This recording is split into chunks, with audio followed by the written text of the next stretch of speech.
We're at the Walker Art Center in Minneapolis for a dialogue with Julia Reichert. Tonight's program is entitled Julia Reichert, 50 Years in Film. I will talk with Julia about her remarkable career in film. Julia Reichert isn't often visible in her films, but she is always present. She'll show up on screen from time to time, and occasionally she'll chime in via voiceover. But hers isn't a cinema in which the director doubles as a character.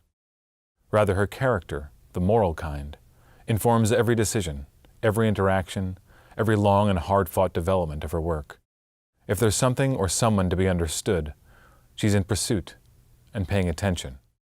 A living master of observational filmmaking, Reichert's cinema asserts that observation needn't imply lack of participation.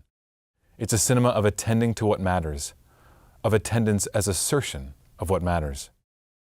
There are crucial threads through the director's dozen-plus films, abiding concerns for women, working people, and humanity in the face of dehumanizing systems. But they're bound by Reichert's curiosity. A self-described working-class kid from southern New Jersey who, along with her siblings, became the first link in her family to attend college, Reichert sought knowledge at a time in American history, the mid-1960s, when everything was being challenged and rewritten. Tell me what I don't know is ever implicit in her work. Show me what your life is like motivates each camera placement. No matter how political or essayistic her ambitions, Reichert's films always exhibit a thoroughgoing, tactile humanity. I'm Eric Hynes, curator of film at Museum of the Moving Image. Now we'll begin our dialogue with Julia Reichert. So, Julia, you were out here last night for Growing Up Female. I don't know if how many were here. Great. Welcome back. So we showed Growing Up Female, and you talked beautifully afterwards. And you said something which is right in the zone of the first thing I wanted to ask about anyway. Okay. Which is you talked about how frustrated you were by the interviews that you've been conducting over the last year or so. And so here we are to have an interview. And I'd love to know, before I fail to measure up to your expectations, I'd love to know, I'd love to talk a little bit about the art of interviewing for you, because I think if you look over your work, you're an extraordinary interviewer. What was the first interview you remember conducting? Do you remember what that would have been for? The first time It might have been actually, no, it wasn't for Growing Up Female, but those are some of the early ones. You know, I worked in radio first at WYSO Radio in Yellow Springs, Ohio, which is where I still live. So it probably was, you know, a local, it probably was local women, because it was the early days of the women's movement. And I had a show called, it was first called The Single Girl, before I realized, like, wait a minute, girl? Aren't we trying to get past that? We're not chicks, we're not whatever, we're women. So then I changed the title after 3 months to Sisters, Brothers, Lovers, Listen, which was the name of a well-known poem at that time. So I probably did some interviewing of women at that point. But really, the Growing Up Female interviews were very extensive. Yeah. You know, back in the day, with 16 millimeter film, it's not like now where you can just shoot and shoot and shoot and shoot, and everybody does now. We had about a 2-to-1 ratio because film is so expensive. Right. And we knew we couldn't just let the camera roll. So we did a huge amount of pre-interviewing with just a really good mic and a Nagra, good tape recorder, which we learned how to use on that film. And we just, the difference is, I really wanted to know for myself. I wanted to know all these different people, all these different women, and their parents in some cases. Like, what were the lives of women like? What was the 34-year-old housewife's life like? What was the 12-year-old girl's life? What were her aspirations? What was her life? Did she have a boyfriend? Did she think about boys? It wasn't. Nowadays, what people seem to do is to just say, bring up a topic and just say, talk about that. Talk about it, yeah. Talk about that, like as if you're talking for their article. Or you're talking for the microphone. They're seeing paragraphs in their article, and they want you to fill that paragraph. Yeah, it's not like they really care. And that's a big difference, I think, right? That's a big difference. If you, Right, exactly. If you are actually curious, and it has to be based, which I think all the films that I've made or worked on are based on things that I am very curious about. I have an inner desire or need to know the answers to the questions or to know that person, you know, and to see what their human condition is at this point, right? Because, you know, we're all different, but yet we're all the same. Right. And so what is it like for that person, whether they're 6, 12, 34, whatever. So through talking with them, it was like sitting down and talking. Right. That was it. You know? You get that sense from the very beginning in Growing Up Female. You get the sense that these conversations are going wherever the responses are is where they take the conversation. You're not forcing the conversation through. No, not really. No, it's like, no. Because that's not what makes great films, is to have an idea, this is what we're going to say, and let's go out and prove it. You know what I mean? This is our idea, let's go out and prove it. Some do approach filmmaking that way. I know, I guess so, but I just, like, why would you do that? Like, you spend years on movies. Right. You spend years. You spend all of yourself, you and the people. You ask for favors from everybody in your life. So why would you do that if you were just trying to prove something you already knew? Right. You know, you want to, every one of them, I know it sounds like maybe corny, but every one of them is like an exploration for me. It's like a true exploration. Mm-hmm. And that's what also, I always tell young filmmakers this, look, it has to matter to you. They say, well, what kind of film should I make? And I think they're thinking, what does Netflix want to buy? Sure. And I'm thinking, what matters to you? What is the story only you can tell? Right? What comes out of your life? Otherwise, you know, it's too hard and you'll give up. It's too hard to make these films. So it has to matter, and they've all mattered to me hugely, to me personally. They're not about me, right? None of them, but I think I'm in them all. You know, my phases of life are represented in the films, like what I have gone through in life are a lot, you know, represented in there. So anyway, that's a long answer to a short question. Great, it's a great answer, and there's more. So Growing Up Female was 1971. We shot it in the spring of 70, right, over spring break, and it came out a year later, yeah. So, I mean, and from the very beginning, you're a female filmmaker approaching what it's like to be a young woman, a girl growing up into womanhood. And I'm curious, from that very beginning, the challenges of being a female filmmaker and approaching folks to interview them. Is that something you then, there's you being a curious person approaching filmmaking the way that you were from the very beginning. Did you have to adjust yourself depending on who you were talking to? Like what sort of responses were you getting from the men in that film in particular? Yeah, because there are definitely men in that film. Yeah. Let's see, did I have to adjust myself?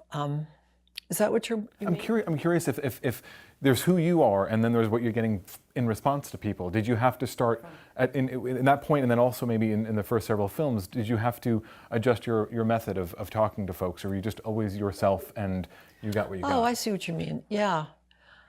Well, I feel like it's not like I want to be like a blank slate or neutral. Mm-hmm.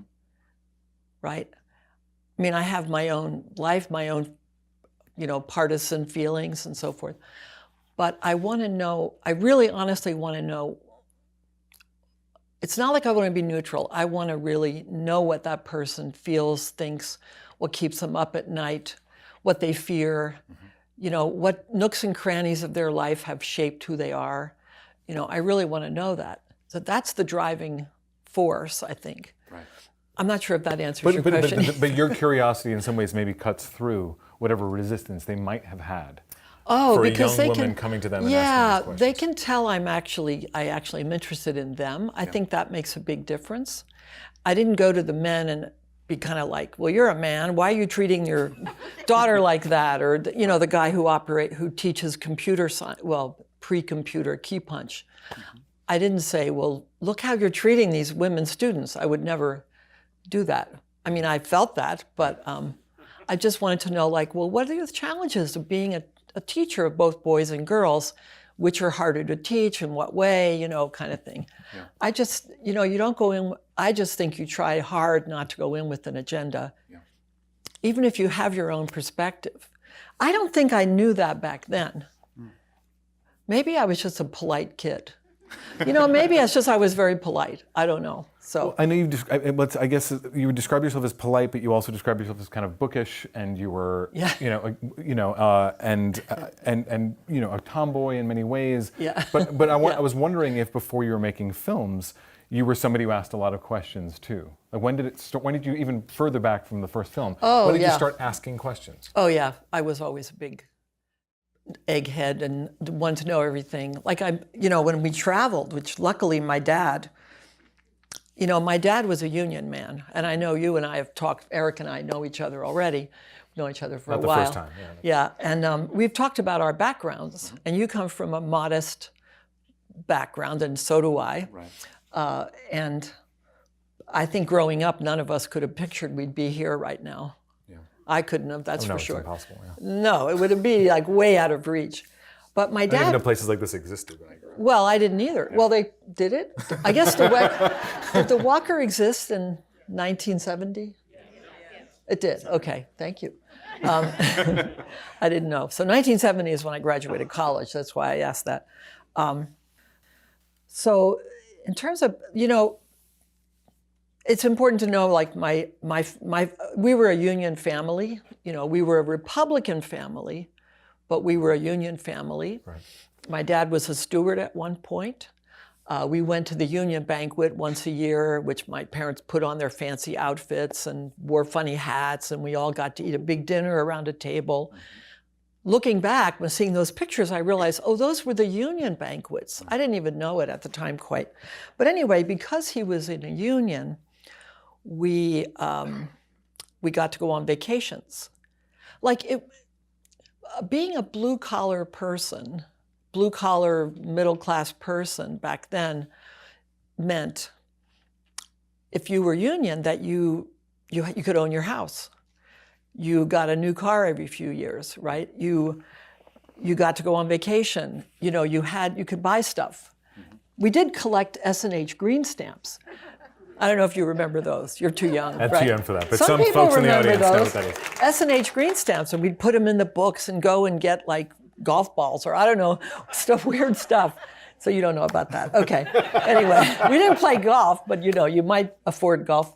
So we traveled a lot. My dad loved to travel. So we went to Mexico, we went to Canada, we went to all the world's fairs. And that was, actually my dad asked a lot of questions and I asked a lot of questions. And I always read the guidebooks and I always read maps. I love maps. I was the only person in my family like that who, I don't know, I was just an egghead. I don't know why. I got glasses when I was 10. So I was 4 eyes. Right.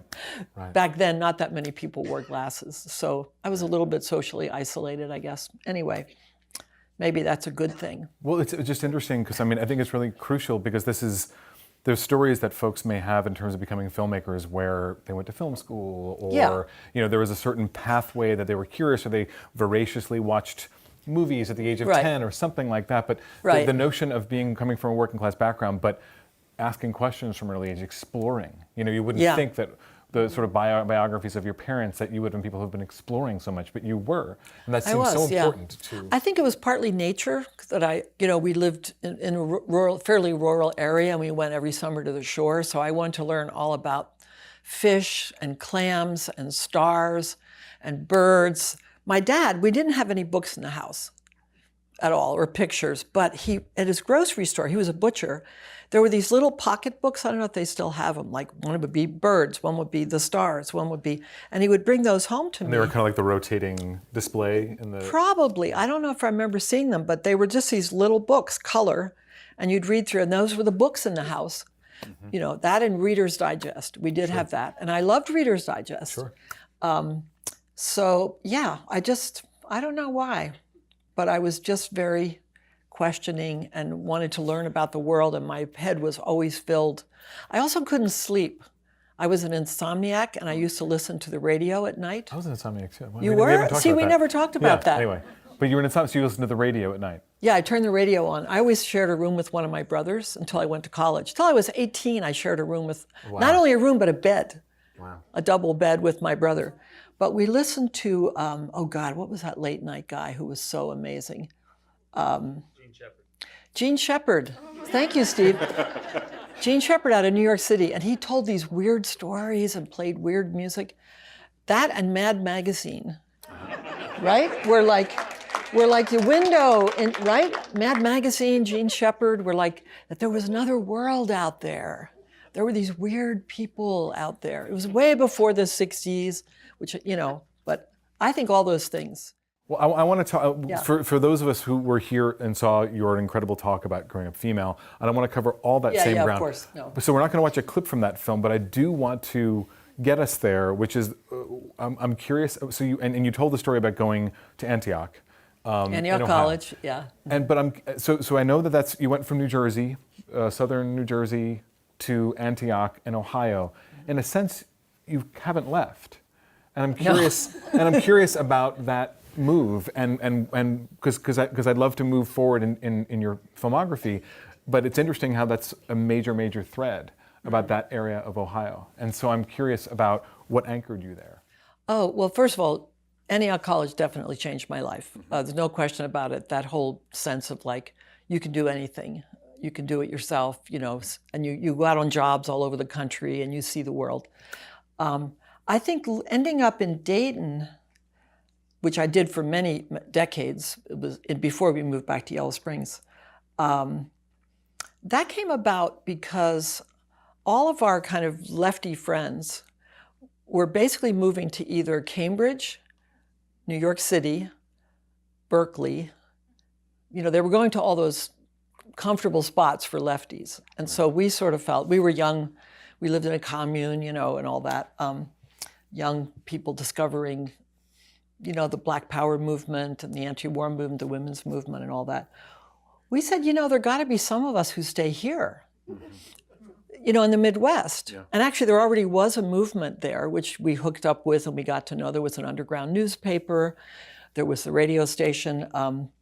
So we just stayed, and it wasn't like we planned to stay there for the rest of our lives, but we did. And it's turned out to be, in the long run, a really good thing because there are so few voices from the Midwest that are indigenous or that are authentically, let's say, from the Midwest. And yet there are stories everywhere. There are important stories everywhere that we have that kind of unique access to because we live there.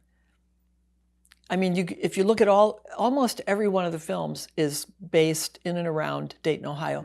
The only one that's, as I recall, that's not is Seeing Red, which we actually started in Ohio. I think we're going to see that later, and the first person who speaks is in Ohio. But that became a national film because it was a national movement. But even that started, you thought you were starting? Started in Ohio, yeah.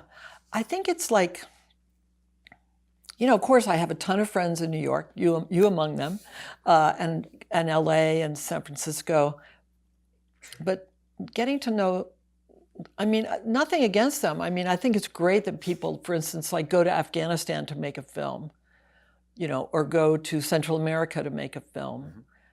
You know, and a lot of our friends have done that, but I don't know why. We just wanted to make films about people we knew and situations we knew really well. And I think that's an advantage. And also, when we have like test screenings or the people we kind of circulate with, a test screening will be like a school teacher, a person who works at the post office, a nurse, somebody who might work at a factory or a plant nearby. So they're not filmmakers. Do you know what I mean? They're not filmmakers giving us feedback on our work. Right. They're just the people we want to have in our audience. So I think it's, you know, there were many times when it was like, we didn't know what was, like everybody knew about all the funding sources in New York and LA. We didn't know about any of that. People knew the reporters. People knew the wealthy people. We didn't know any of that. This is way, way, way before the internet. I mean, long distance calls were expensive, right? You all remember that. Like, you know, picking up the phone to call New York, you had to think about it. And driving to New York, you might go once every few years, right? We didn't fly, it was way too expensive. So there was a long period where you felt sort of isolated, but in looking back, now that I'm 73, looking back, I feel like that helped us, me and Jim certainly, for all those like 20 years we were together, gain the kind of confidence in our own work. That like, even though the work was all made in Dayton, Ohio, without the help of outside filmmakers in general, that it went somewhere. It got shown in movie theaters or it got shown on television. It gives you the confidence to be an independent, like to believe in yourself. To believe in yourself and not hit the mic. Okay. Well, you mentioned Jim. So Jim Klein. Jim Klein, yeah. Who the first 4 films you directed with. And we're going to see a clip from Methadone, American Way of Dealing. Okay. But maybe you want to say just a few words about, you mentioned again last night a little bit about how you met each other, but I'm curious about the working method that you had together from Growing Up Female that led to the clip we're about to see, or the film behind the clip we're about to see. Yeah. Well, Jimmy and I, of course, fell in love and lived together, and we eventually had our daughter together, Leela, who now is the mother of our grandchildren. Jimmy is one of my very best friends. He lives 2 blocks from our house. It all eventually worked out. It was hard at the beginning when we broke up. Jim and I, we each brought different things to the table in our work. We were like inseparable, so we of course were going to work together. He was interested in film. He was interested in radio. He got me interested in radio. I was a photographer. Actually, he never really became a photographer, but okay. So we put that together, but we were really interested in like learning how to use a Nagra, how to use a camera, all that stuff. And I could give you a very long story of how we ended up making the Methadone film, but it didn't start out to be the Methadone film. I'll just give you a real short version. Of course, we were in the New Left, and we wanted to make films that had an impact on the world, just like we saw Growing Up Female had a huge impact on the world. We wanted to make a film about women in prison. And we actually started working on it, women in crime, and we actually filmed a fair amount. We came to New York City for a while. But what we started realizing in talking to these folks, women who were out of prison, we started asking, well, why did you end up in prison? What happened? What was the deal? And almost every one of them, it had to do with being an addict. And how did you get to be an addict? How did that happen? Well, it was my boyfriend. It was my husband. You know, it was the guys on the block. It was a lot. So it was women getting involved in drugs through men. So, but how are you going to get off drugs? How do you get off drugs? Well, methadone.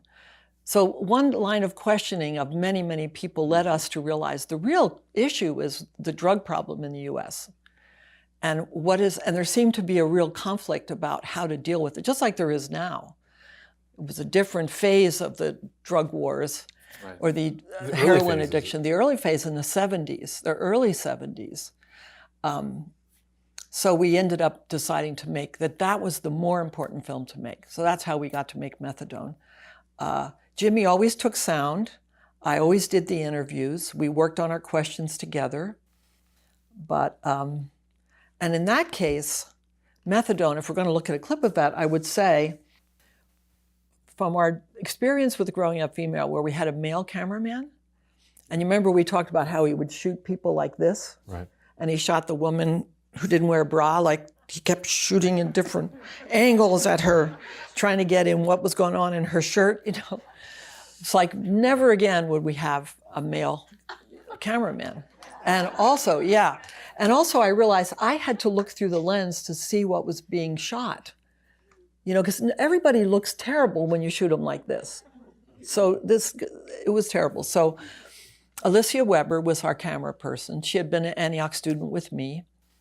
Alicia actually was the second woman in the whole country to get into the camera persons union, like years down the road. And she helped a lot of women get in.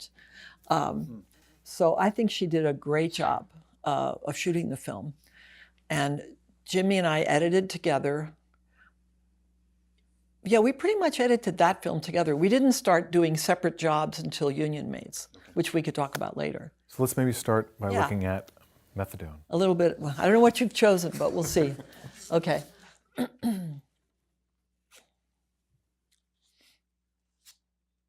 Methadone maintenance had some powerful supporters. Politicians and police, unable to deal with crime, jumped to methadone to cure the ills of urban America. The medical profession, eyeing big research grants and new jobs in the field of addiction, gave it their stamp of approval. And the drug companies, eager for profits from America's frustrations, went into full production of methadone. But was it the answer? Some called methadone treatment, while others said it was just another drug.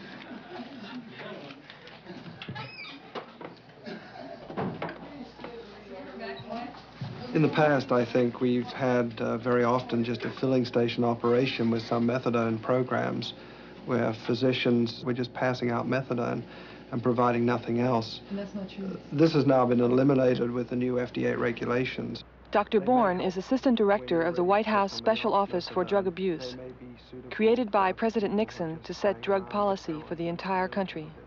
Any program that wants to continue to operate must provide comprehensive services with a complete range of rehabilitative programs. We offer methadone maintenance on an outpatient basis, methadone detoxification, counseling, group therapy, individual psychotherapy.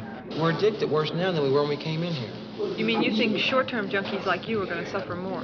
Right, yeah, the short-term junkies are, yeah, but the I hard... don't agree with you on that, man. This clinic is the best thing ever come to Dayton, Ohio, man. The best thing. It helps them to the extent where they're not out there every day hustling, trying to make money. I'd rather have a dope habit any day than have a methadone habit. But I'm going to tell you right to your face in the camera what I'm going to do. I'm going to go get me some stuff and get off this methadone.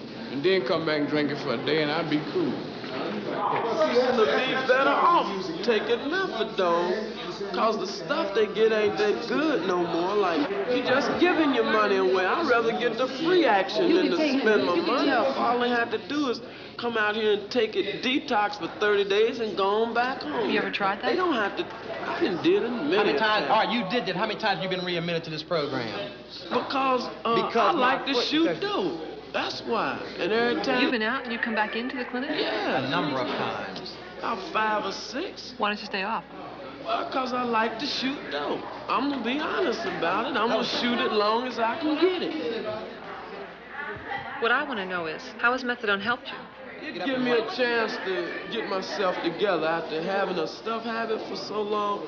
It gives me a chance to get some clothes and get some more money and beat a couple of court cases and get my nerves back.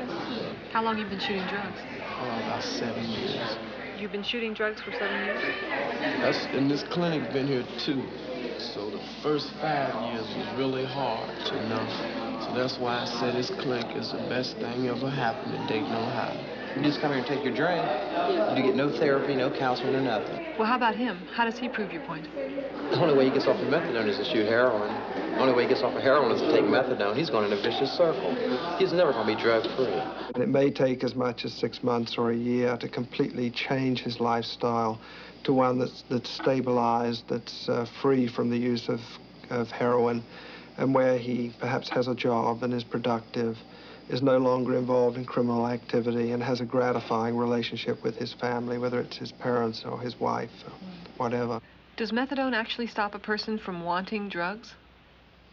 Yes, it eliminates the craving for heroin, and it eliminates the withdrawal. Are a lot of people at the clinic still using drugs? Sure, most of them, I'll say 50% of Yeah, people or have more. and more. shoot coke or shoot heroin or take syrup, drink syrup or take some barbs or something. The methadone is good for your physical part, just to get, the sickness off or just to keep you maintained at a normal level. But, you're still shooting drugs like we still shoot drugs and everything, even though we're still on methadone. All that does, methadone just stops it, the craving, but you'll never, it's always in the back of your head and your mind. You want to get that needle in your arm, you want to get high, Wow. That's a great clip to choose. Yeah. Well, it's an extraordinary film.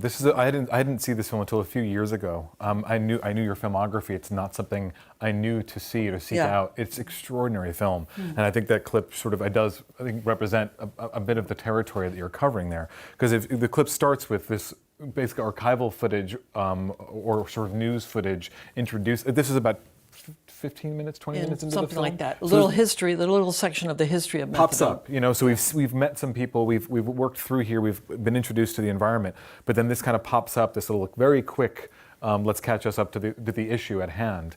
And then we go right into, you can't get more sort of frank, candid conversations than those conversations of those two gentlemen. I'm surprised seeing it, yeah. Well, yeah, I think that I want to say a couple things about that. I think you're about to say how do we get there, right? But partly, yeah, of course. Yeah. So, well, that's in Dayton, Ohio, where we lived. So we lived at 15 minutes from the clinic. But of course, it's a totally other world, a totally other culture. We were white. Mm-hmm. We had never had an addiction problem. We did drugs like everybody did in the 60s, but they knew we were coming into a different culture. Mm-hmm. And I think most of the folks there, well, first of all, let me say, we spent several months going to that clinic over and over again, weekly or several times a week, eventually, before Alicia ever came in. So no camera. No camera. Yeah. The only thing we did do, which we always do to this day, is we brought in a still camera, and we would just take pictures of people. We'd say, hey, you mind if I take a picture of you? And some people would say no, and why do you want my picture? I don't know. You look cool today. I'll bring you a print. And then we would take them and get prints and give them to people, which we still do. It's like, as a filmmaker, you're asking people to give you so much, mm-hmm. right? You're mm-hmm. asking them to trust you and to give you so much. So the least we could do is give them a picture of themselves, a nice 4x6 print, which often when we went to people's houses, through all the films, they would be up sitting on their mantelpiece or on their kitchen fridge. Because who takes good pictures of themselves? So we did that for a long time and just would sit on the bench, sit in the back room and just watch people come and go. They would ask us what we're doing there. We'd tell them we thought this was an interesting place to make a film. We started realizing who was willing to talk with us, like that group of guys. Mm-hmm. We saw them often. They loved to joke around with us. They kind of loved that we were like these straight white people and they were like telling us what things were like. Mm-hmm. You can sort of feel that there. Yeah. See, there's like there's an interest. Right. They were interested in us, we were interested in them. You kind of feel that, I think, in that scene, that we like each other. So that's one thing I wanted to say. And another thing is that it looks in this particular scene like most of the people who were addicted were African American. Or were like street people, like the guy with the long hair and his wife, who had 2 children living with them, even though they were shooting up on a daily basis. It's kind of horrifying. But I don't think they felt that I was horrified. I think they felt I was interested in them. But a lot of the people who went to the methadone clinic were factory workers. Mm-hmm. Looking back, mm-hmm. when I saw this film again recently, because I hadn't seen it in a long time, I was like, wow, a lot of them are either white or African-American factory workers who got involved in drugs because of wanting to kind of blot out the factory work and didn't realize they were going to get addicted. Mm-hmm. And I think we were interested in that. So yeah, that was our method anyway, was to spend a lot of time before we brought a camera in at all. Yeah. But you mentioned the factory work, because when I interviewed you at some point last year, for one of the conversations that we had, I reread a lot of Studs Terkel's Working. Oh yeah, Working, yeah. And it's interesting how often it comes up in factory stories about drug use, about amphetamines, whatever, like sort of how prevalent it was during that time. Yeah. Oh, yeah. It was a little bit in the Fuyao factory, but they did drug testing also. Okay. So, you know. There's a sequence soon after the one we just watched, which I think speaks to what you're saying in terms of them liking you and wanting to tell you things, is that there's a sequence where it adds up to something, but when it starts playing, it feels very much just like an outgrowth of your curiosity, where you basically ask everybody what their days are like. Oh, yeah. What's a typical day like? For you. And it's the sort of thing where you just, I'm sure that for the most part, the sort of hell that a lot of these people are living through in their addiction, no one's stopping and saying, tell us what's your day like? Yeah. What's it like to wake up? What's what a typical day? What do you do? Yeah. And you get such thorough answers. Yeah, people went really, because we knew him pretty well by then. Oh, I should mention too, this guy, Dr. Bourne. Okay, so when I look at this film, I think this is our second film. We're not as subtle as we are later, because we let him do his kind of PR thing. Yes, methadone, you don't want heroin. And then of course you have a scene where everyone's doing heroin and methadone or going from one to the other, which puts the lie to him, which is kind of mean, like it's kind of harsh. But on the other hand, we were trying to say that the national perspective on methadone as the cure-all that was being pushed out into the country, even to people who had only been on heroin for like less than a year, where they still had a pretty good chance of other kinds of treatment, drug-free treatment. We want to counter that. That guy later was busted for cocaine, was busted for like distributing cocaine or some major thing. He was. Wow. So he was booted out of his job. Yeah, well, right.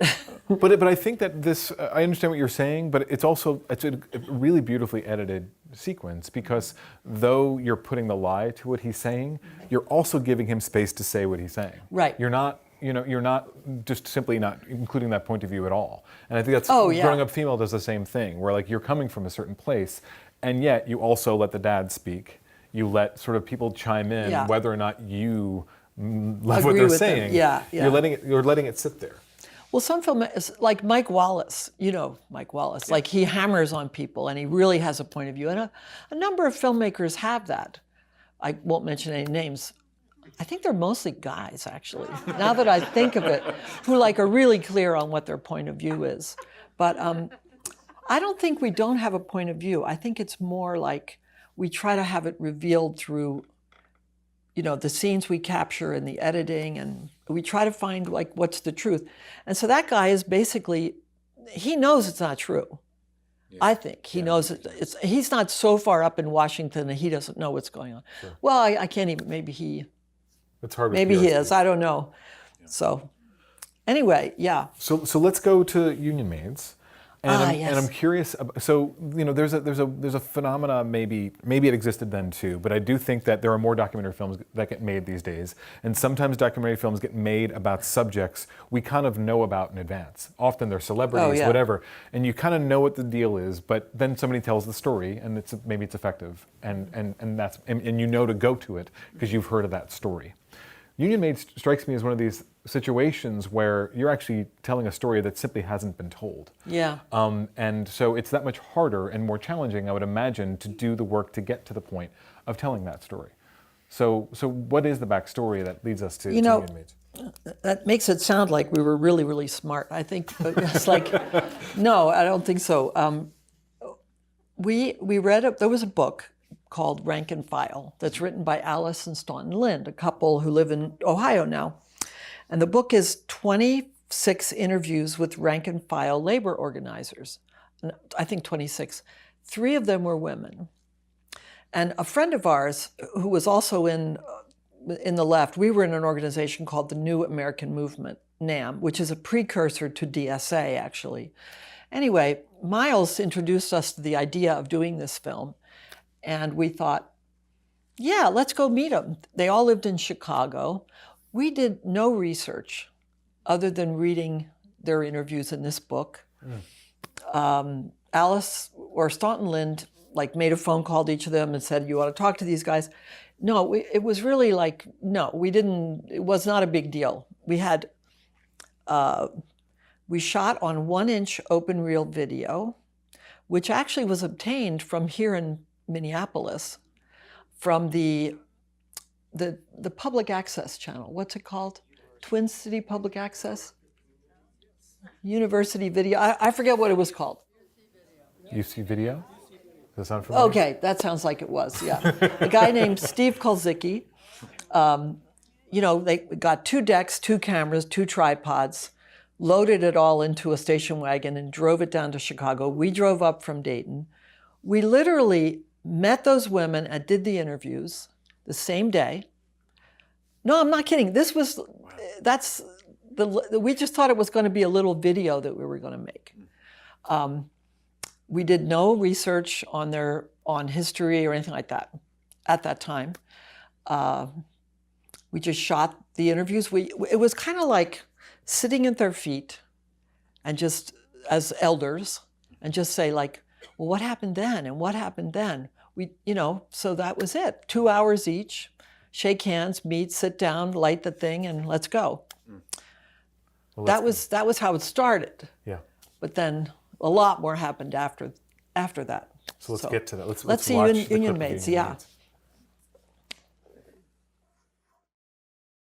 So we start getting out a paper called a Yards Worker. And in this, we would talk about conditions in different departments. And wherever people worked, we made contacts with people who worked in other plants. We tried to find out where people worked in Robertson Oak, and Swifts, or Wilson's, etc. And we talk about these conditions. And then we try to sneak these papers into the washrooms and wherever anyone You could actually not had see it. to sneak around. Oh, not only put them in our bosom, because there was inspection going in and out, you see. You were actually inspected. And you had to sign a yellow dog contract. What's that? Which says, I pledge that I am not a union member, and as long as I am an employee of this company, I will not join a union. They hired stool pigeons who came in to try to disrupt and break up the union. You know, one thing after another. And not only that, when our first big meeting that we had, the CIO rally, they had thugs come in with guns and try to threaten and scare us. You know, and they did. They scared off some women. You know, women did come around then. But I was so, I was scared, but I went anyway, you know. I was getting together with these other people, young folk. By the way, they're all young. And saying, well, here the CIO is taking the organizing and the sit down in Flint. The steel workers are organizing, the automobile workers are. We want to organize too. We got out a whole bunch of leaflets and circulated them all over the stockyards and said we were having this meeting, this first meeting in School Hall. Tremendous turnout. We didn't have room to put the people in. How many people came? Hundreds and hundreds, I don't know. Maybe 500, 400, I don't know how big the hall was. But it was the most inspiring thing, this great. We had cards, we had Packing House Workers Organizing Committee cards. You know, I pledged to become a member of the union, so we signed up people. At this time, did you see yourself as a radical or as a Oh, socialist? sure, because I wasn't about to do housework or anything else. Because now I was convinced I became a dedicated radical. You know, working with these friends whom I liked and respected very much. It made a lot of sense, you know. Do you think very many of the people who were involved then in organizing the early CIO were also socialists? Most of them were, I think. Most were dedicated or had sympathies in that direction. What would a socialist society mean to working people? Well, basically, a social society would mean that the means of production would be owned by them, and that the fruits of their labor would be divided on a more equitable basis than it was. There wouldn't be this tremendous disparity, that there wouldn't be hunger, that there wouldn't be hovels for some people and palaces for others, that there wouldn't be different scales of education for children, that there wouldn't be war, hopefully, you know. I sat in on the meeting. They were just having an organizing drive. And everybody was getting up saying, well, I didn't get anybody signed up today because, you know, they would say, well, the union isn't any good. And when you get a union, you're going to have to pay union dues out of your money. And if you don't have a union, you don't have to pay any union dues.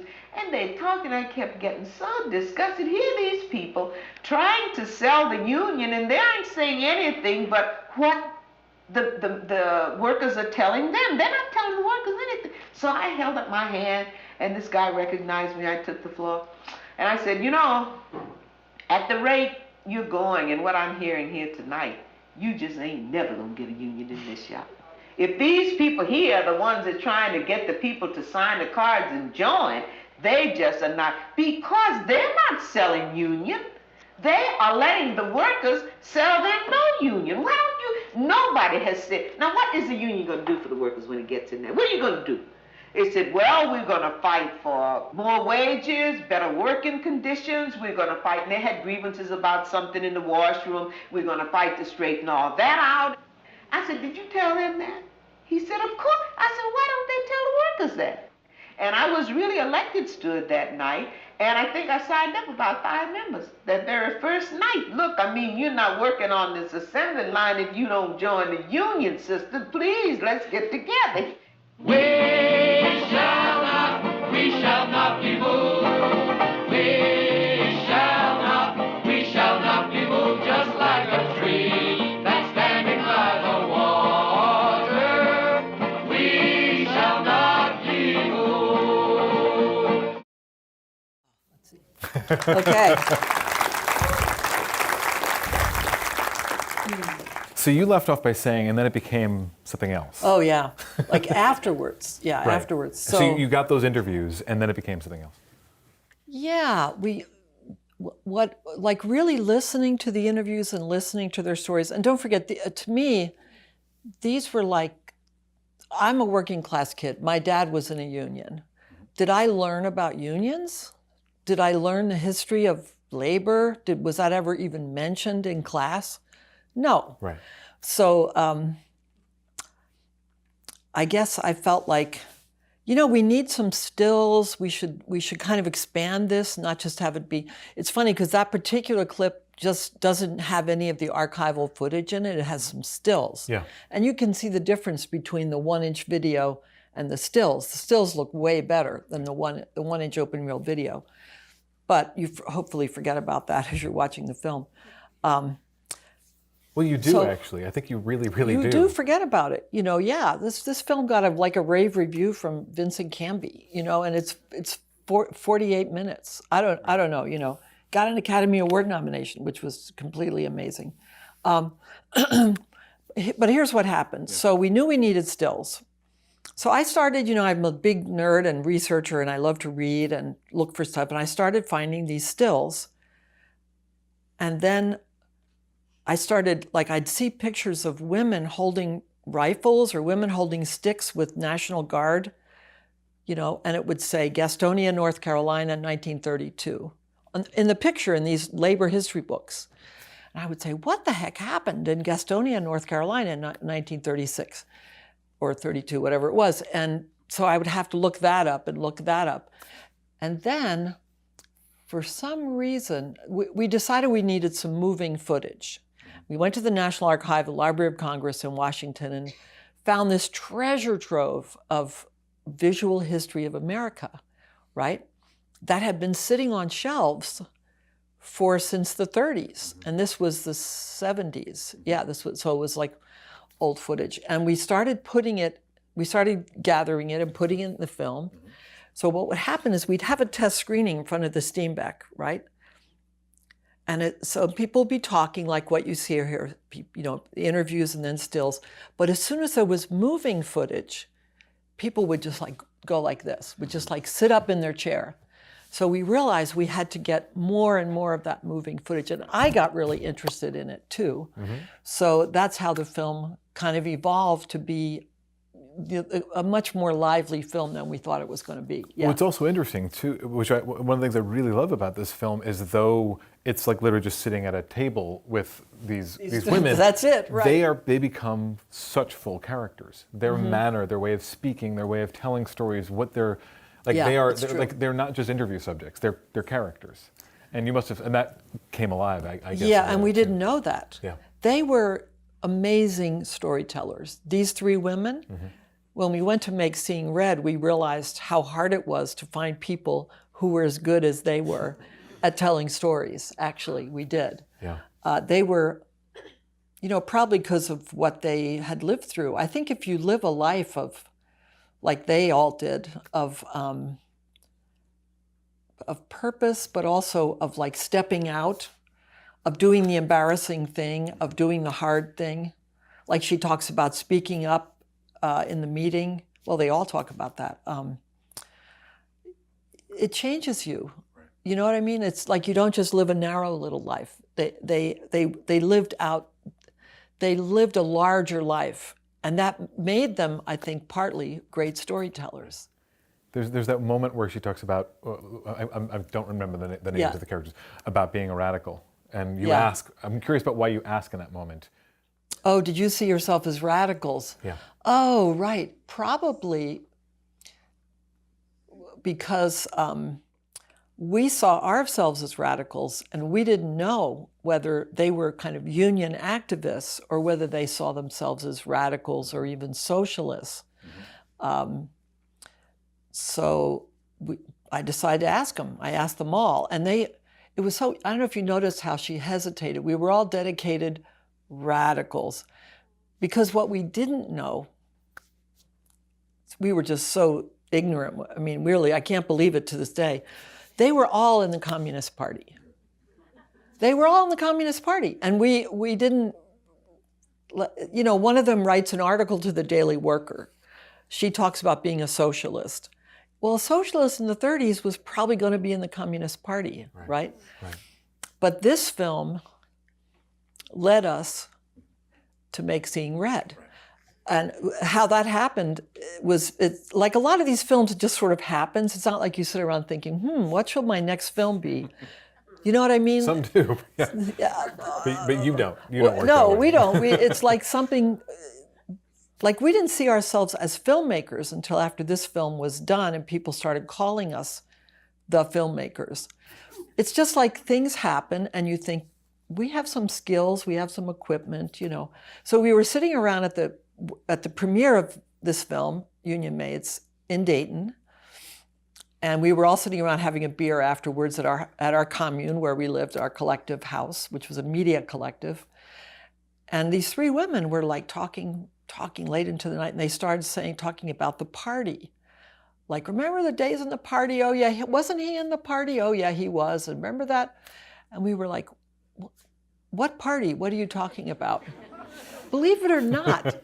And they said, and they sort of hesitated. And they looked at each other and they said, well, we were in the Communist Party. And we were astounded because we didn't know anything about that. And we had grown up with all the anti-communist stuff. Me as a Republican kid. And right, you're the perfect age to have lived through the kind of... the 50s and the early 60s. The Red Scare. Oh, yeah, all that. And Jim out of Long Island, progressive parents, Jewish, but still anti-communist. Everybody was anti-communist, that was the world you grew up in. And then to realize these women who we loved and who we really got to know were all in the Communist Party, then we had to make a film about that. Right? It's like, it just was the next logical thing. So I want to show a clip of that, but to set that up a little bit, I think it's important to talk about. So this film was 1976. It came out in 76. We shot the interviews in 74. Okay. And then with all the research and activism in our lives, it took 2 years to finish it. Right. And then Seeing Red is the early 80s. Came out in 83. Which I think is I want to talk about that, but I think that setting up that this film came out in 83 is a really important. Because you know who was in the White House. So, well, right. So we're actually, and to that point, we're going to actually start from, this is the one clip we're actually going to start from the very beginning of the film. Okay. So this is the first several minutes of Seeing Red. Okay, great. Hello. In the traditional motion picture story, the villains are usually defeated. The ending is a happy one. I can make no such promise for the picture you're about to watch. The story isn't over. You and the audience are part of the conflict. How we meet the communist challenge depends on you. What has happened so far, what is happening now, is far from encouraging. And where do you think this is? It's communist-inspired rioting in San Francisco, USA. Look at those faces. The face of communism in America.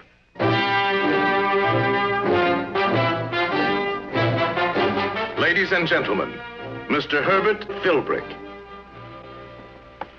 As I travel around, I still have people say, well, why are you so hard on communists? They're just another political party like any other, and a poor minority at that, and so misunderstood.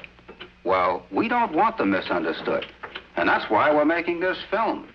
And that's why I say they are lying, dirty, shrewd, godless, murderous, determined, and it is not an American political party like any other. It's an outlawed organization, taking its orders and instructions from another government to do everything possible to destroy our government. It's an international criminal conspiracy. It is a way of life, an evil and malignant way of life. It reveals a condition akin to disease that spreads like an epidemic. And like an epidemic, a quarantine is necessary to keep it from infecting this nation. No man risks his life the way I have. Oh, listen, I'm sick of that. Many millions of men risk their life, and they could come before this committee and answer the question whether or not they were a member of the Communist Party. And let me remind you that Benedict Arnold was also a member of the Armed Forces of the United States. You're implying... Now proceed with the question. You're implying I'm a traitor. No. You heard what I am said. no I'm Benedict Arnold. It's a mighty shame that a man like me has to be brought here and crucified in the press and everything. Well, your stealers are bred from children. I have 3 kids. Mr. Watchinich. That's what you are. Will you answer the question, please? I did. I know about my own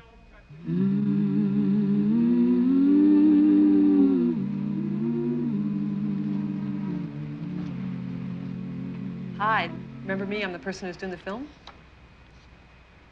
Well, I was calling back to see if you decided yet whether you'd be willing to do an interview with us for the film. Uh-huh. You feel... Yeah. But look, you've been attendance leader for what, 15 years now? Okay, more than 15 years. And the people know your work, and they trust you. Do you really feel as if they found out now that you had been a communist, that they'd somehow decide you aren't a good person now?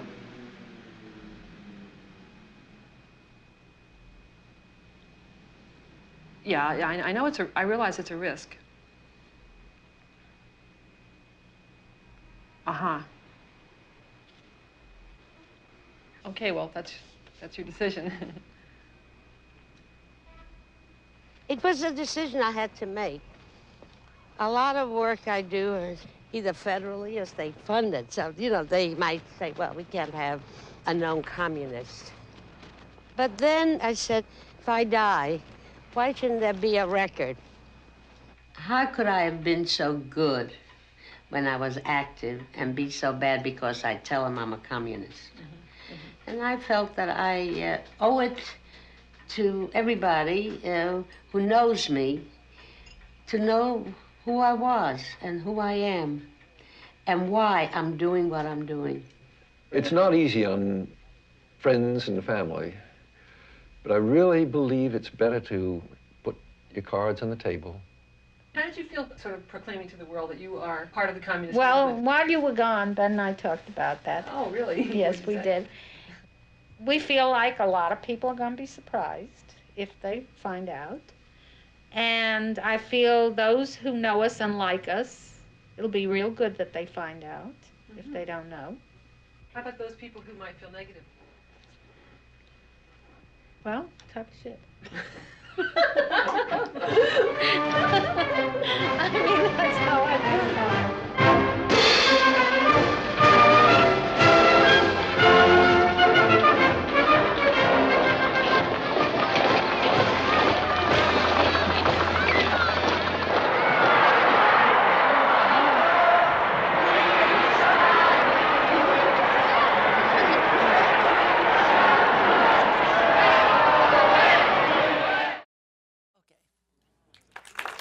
That's a good opening. That's a good opening.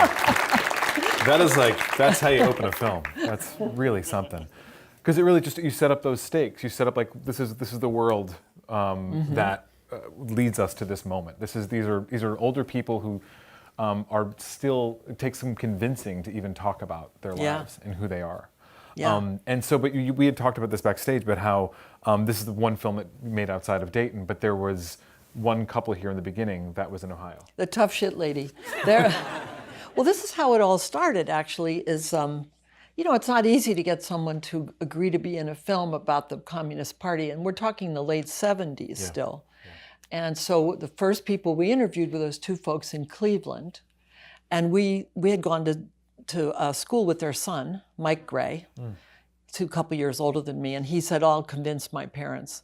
And so he convinced them, and we did lots and lots of interviewing with them. We found out a lot about how people were treated, like during the McCarthy period. I mean, they had, those two people in their neighborhood in East Cleveland had the FBI or whoever put spotlights, huge spotlights onto their house all through the night for weeks and weeks and weeks. Like, so that all the neighbors,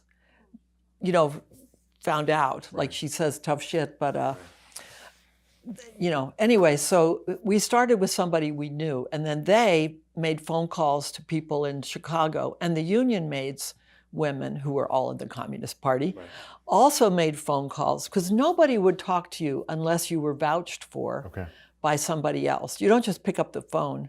Like that woman I was talking with had been recommended by somebody else. And that stack of cards, those were each of those was an individual card that we had notes on, and we had who was our contact, and that was just the New York area communists. I mean, we interviewed like 400 people to kind of get the story, because there was no like book about the Communist Party at that time that was not either pro-communist, like this is my life in the Communist Party and I'm damn proud of it, or very there were shelves of anti-communist books, which I read most of. But what was your question again? Sorry. No, we're doing great. But did you talk to, what did you say? You were saying, we want to hear your story? Can you tell your story? Yes. First of all, we had to get recommended by somebody. We would go to their apartment or their house. Usually they would interview us first, right? Union Maids was a huge calling card because everybody had seen it and they knew what side we were on, and they knew we knew how to make a film. Sure. That was another important thing. But I think what you're maybe really asking is, like, what was that beating heart for us, or for me, let's say, why we pursued this for 6 years. And what they thought that they were contributing to. Right, which they had to trust us. Yeah. I mean, it was not, there was a larger idea, yes, isn't it about time that this piece of American history is put back in the history books. They could all agree to that. The thing was, how were we going to treat the history of their party and their own history? I will say, there were two big motivations for us. One was we were part of a new left as young people, and it was beginning to sort of look shaky in the late 70s into the 80s of whether those movements could sustain our lives, sustain anybody's life. So we wanted to look to how an earlier movement had kept going and how people supported each other or not, or how it worked. Another thing, though, and I have to admit, this was really, for me, I think for Jim, a real question. Were they spies? Were they traitors? Were they operating under guidance from another country? Like, who were they really, right? Who were they really as people? And we didn't just interview them. We spent a lot of time with them. We met their neighbors, we met their friends, we hung out with them over days in some cases. So we found out the answer to that, which was really important to us. So it was like, what like what motivated them. And we really wanted to get to the bottom of it to see how many people would say, well, I really did like the Soviet Union and I really did think we should have that kind of system over here. Or yes, I have to admit, I did pass a secret. You know what I mean? Sure. We really tried to get to the bottom of all that, as well as tried to get to the bottom of how did you sustain your movement from the 30s, the 40s, and the 50s, even when they were under attack from the McCarthy era. Yeah. So, by the way, this is my growing up again comes in here. When I was a little girl, my dad took us to Washington, all bundled into the car, to meet the greatest living American, which was Joe McCarthy, Senator Joe McCarthy. He wanted us to meet, and we all met him and shook his hand, and anyway. So again, I'm not sure. I don't even know what to say. I'm shocked. Wow. No. And Jimmy's favorite TV show growing up was I Led 3 Lives. Herbert Philbrook, had a weekly TV show where he would stop the communists from blowing up the school or killing the governor or whatever. Yeah. So we had personal reasons as well as we felt we should put that history, which is the precursor to our movement. Sure. Right? We also wanted to find out why did their movement fail? It wasn't only, they stuck it out through the McCarthy period, most of them, as hard as it was. But when it came out that their movement was deeply flawed, which you'll see in the movie, you'd have to see it. Yeah. We really wanted to get to the bottom of that so that our movement wouldn't make those same mistakes. Following another country, democratic centralism, secrecy, we get into all that. Mm-hmm. So the film is not just it's definitely not the history of the Communist Party. Sure. It's people, the choices they made, how it affected the rest of their life, how they were impacted by the Red Scare, the McCarthy period, and then how they were affected when it turned out that the movement they devoted their life to was like rotten from the inside. That was the hardest thing, and that's when people left, when they were disillusioned about the very purpose and meaning of the larger communist movement in the world. That was heartbreaking for them. We need to keep going. Keep going. Because Okay, sorry. You have a very long, amazing career. But I want to. This is maybe. We have to watch our time. Yeah. That's okay. But the that's my job. So this comes out in 1983. The world of the Reagan era that it comes out, and then you're nominated for another Oscar for this film, and then there's some time between this documentary and the next documentary that you made, and that's a lot of time to cover. Which was A Lion in the House. It's A Lion in the House, which we want to talk about next. But I'm just curious, how would you describe what happened during that time? Because you look at somebody's filmography, you're like, oh, they weren't busy, they weren't making things, but that's probably not true at all. No, it's not true. Well, I will say, and I don't know if you're going to ask about collaboration, but this would be a good time to bring it up, actually. Well, because a different collaboration emerges. Yeah, like my life changed a huge amount. Yeah. I think so my relationship with Jim broke up. I had a daughter during making of Seeing Red, and she was 3 when it came out. She was 8 when we broke up, 7 or 8, I forget. And then there was the, separating of everything, and it was horrible, and our daughter was very angry and all that stuff. And then I met Steve, and we sort of slowly formed our relationship after we fell in love. But what happened in terms of film, actually, and we're not going to go into this in too much detail, we spent like 10 years in the world of fiction, of trying to make fiction. And we did make a fiction feature, which I don't ever show in my retrospective, which a lot because I hadn't had it digitized in time, and I haven't actually looked at it again. Mm-hmm. I haven't quite been ready for that. Not ready to, yeah. So, but, I wanted to learn fiction. I think a lot of documentarians feel they're not a real filmmaker, right, until they've made fiction. Mm-hmm. I felt that as a 30-something filmmaker. So we made some shorts, we made a fiction feature. What all happened? We moved out of Dayton into a farm in the country for 4 years. We heated with wood. You know, we had a very different life for a while. And some of it has to do with your relationship. You know, you want to start again. Yeah. You want to start again. And I think the kind of collaboration that Jim and I had, and I'll be real honest, ended up harming each other, and I think Steve and I started wanting to never do that. And I don't know if I could say a little bit about that. Like, Jim and I would have the kind of arguments that I would say would become personal and would like go for the jugular, would be like yelling and sort of insulting each other, and it was horrible. But we were young. Yeah. We were really young. We were exhausted. We were facing with Seeing Red especially.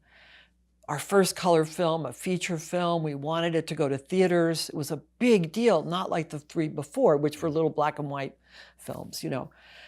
And I think all the stress of that and being parents led us to just not be kind to each other. You don't want to replicate that. Yeah, with Steve, you know, what we decided was we would never work together. We would never co-direct, which of course didn't happen. But for a long time, like, Steve made a film called Personal Belongings. Which is an extraordinary Which film. is a great film, but that he's the director of that. I made a fiction feature. I'm the director of that. We're co-writers of that, but I'm the director. And we always said, and then we did start working together with A Lion in the House, which I know we're getting to, but we always said, we set up a rule that if we differed on an edit or on a direction to go or whatever, we'd have it out. We'd say what we had to say, maybe 2 or 3 times, but then we'd pull back. We would never go for the jugular. We would never make it personal. We would realize that our relationship was more important than any film, which I don't think with Jim I quite realized that. I think I was just too young to realize that. That relationships are more important than any film that you're making. That's hard to know, though, because you care so much about the thing that you're doing. There's so much conviction behind what you're doing to say this isn't important in some way. Of course, it's super important. Yeah. But so we lost our relationship because of that, and it was really sad and really hard. But on the other hand, I learned as a person a lot more about truly collaborating in a much more humane way that can last for as many years as Steve and I have lasted, which is 25 or 30. I don't even know now how many years, but it's a long time. Yeah. So let's talk about the beginning then to actually work together on A Lion in the House. On A Lion in the House, and how that became the first project for the two of you. Yeah, well, as I said, we were never going to work together. But then, we're going to show a clip of Lion? We are, yeah. Okay, so we're not going to show the beginning, though. So Leela, our daughter, my daughter, Steve's stepdaughter, at age 16 got cancer, which was, you know, shocking, and we had no experience with cancer. She had a rough year. She was okay. She's fine today. You know, she's 40 and has 2 kids. And it was a very hard year. We lost a lot of time. But at the end of that year, as she was finishing her treatment, and we had learned so much from that year, we got a phone call at our house, just out of the blue, from this doctor who was the head oncologist at Cincinnati Children's Hospital. And he said, "Have you ever seen the film Hoop Dreams?" And of course we said, "Well, yeah, it's one of our favorite films." And he said, actually Steve was on the phone, he said, "How would you like to make the hoop dreams of childhood cancer?" And we had just finished our treatment for cancer. So Steve said, "No," and hung up. You know, it's like, because we didn't want to go back there. It was like so hard. But then we talked about it. He came to me immediately and said, "You won't believe this phone call." And we immediately talked about it. And I think my recollection is it was like 10 minutes later that we were like, we are the right people to do this. It is a life-changing event in one's life to deal with cancer. So we thought, it's a little bit like like all these films, but this one really was like E.T. You know the film E.T.? When the little boy, later in the film, the doctor, they want to take E.T. away, and he says, but he came to me. He came to me. And he's so passionate. And I felt that way about this phone call and this thing that happened. So I felt like we had to make this film. We were the only people who had the skills as filmmakers and who also had the experience. In other words, it wasn't like we're an idea. Yeah. We had lived it. We were in this community. We were part of this. So when we walked into those rooms, I was another mom. I wasn't just like a filmmaker with an idea or a news crew. We were like, you know, my kid had Hodgkin's disease. What did your kid have? Oh, what treatment did they, you know, you're immediately talking just as moms. Right. Right? And that made, I would have never thought or never would have answered that call, yes, if it hadn't happened to us, if it hadn't come to us. So it was really important, I think, to show a clip from this film and to talk about this film, because I know that for this is a longer film, 3.5 hours or so. Almost 4 hours. Almost 4 hours. And not too long. Not too long. But it's a hard film to program, and so I think it wasn't shown this week, but I think it's an opportunity for you all to see some of this. We could talk a little bit more afterwards. This is a scene from well into the film. This is about 1 hour and 20 minutes into the film. Yeah, there's 5 kids' stories. This is the oldest kid, who's a teenager, actually. You aren't going to see him, but you'll see his parents. And it's well into his journey. Like, you've already gotten to know him and his parents and his brother and sister. They've already appeared. Yeah, I just want you to know this. We don't jump in here. Yeah, okay. The dining room.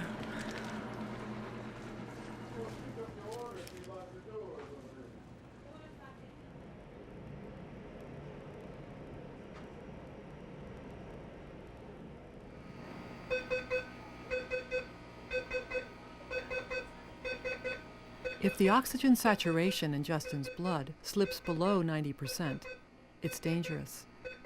If it falls into the 50s, he could have permanent brain damage.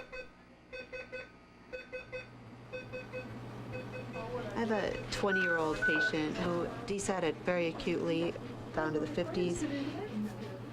Dr. Gillen is a new resident. She starts her month rotation tonight.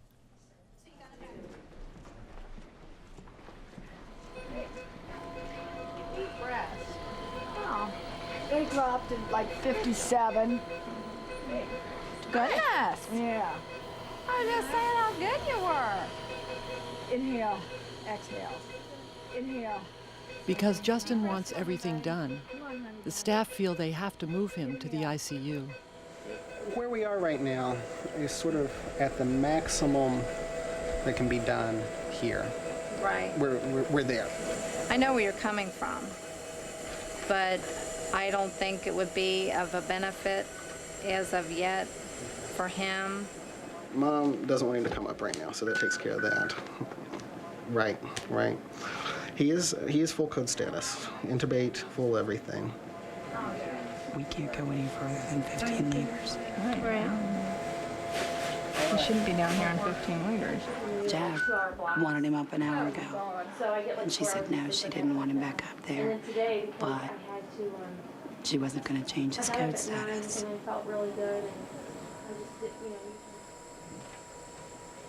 We're not offering you the best options. We're offering you, like, what's the lowest I don't risk? like to go with those scenarios yet until it's an absolute.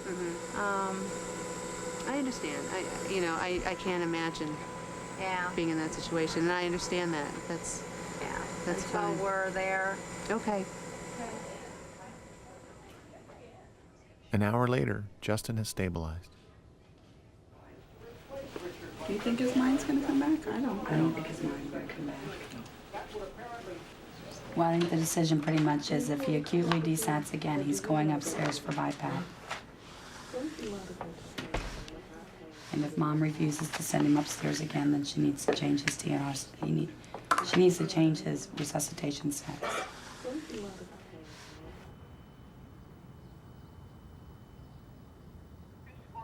And The final path reports, I believe, are still pending. I was talking to her last night about, I don't have any good options for you, but these are the options and she really was not ready to hear that unless it's, that time. I think the fundamental issue is one of when does one stop? And if this is hard for us, it's impossible for them. It's a very difficult situation.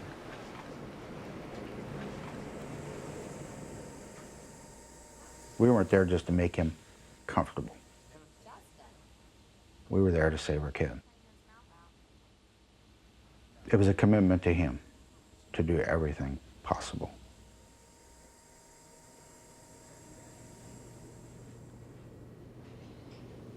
I mean, I don't think it's humane to let a person lay there and slowly die. I don't think it's humane at all. I don't want to voice my opinion, though, because my mom and my dad, I don't think, want to hear it.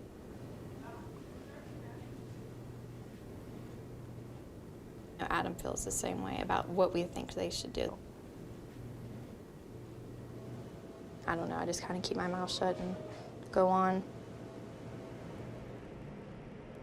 Dale decides to call a family meeting. But the question is, should we put him back on the antibiotics and stuff? They're not real crazy about it, the doctors and the staff. But, Justin, what he would have wanted. Basically, it boils down to is how long you want to drag it out. I think it's kind of pointless. Put him back on the antibiotics. You can do all the antibiotics you want, but it's not going to help mend the lungs. Right. And I think the antibiotics have hurt him enough. Yeah, I mean, when you say enough's enough, and we could be here a month from now.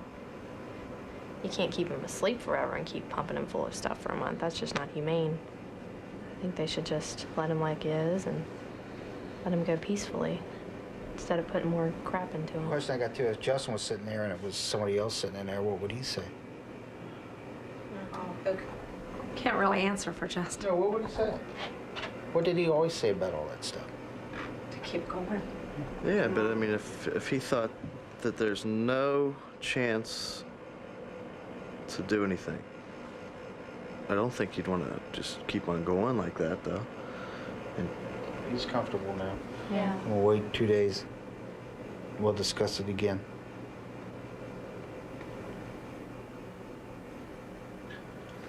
Oh, well, he's always been a pain in the ass. Yeah.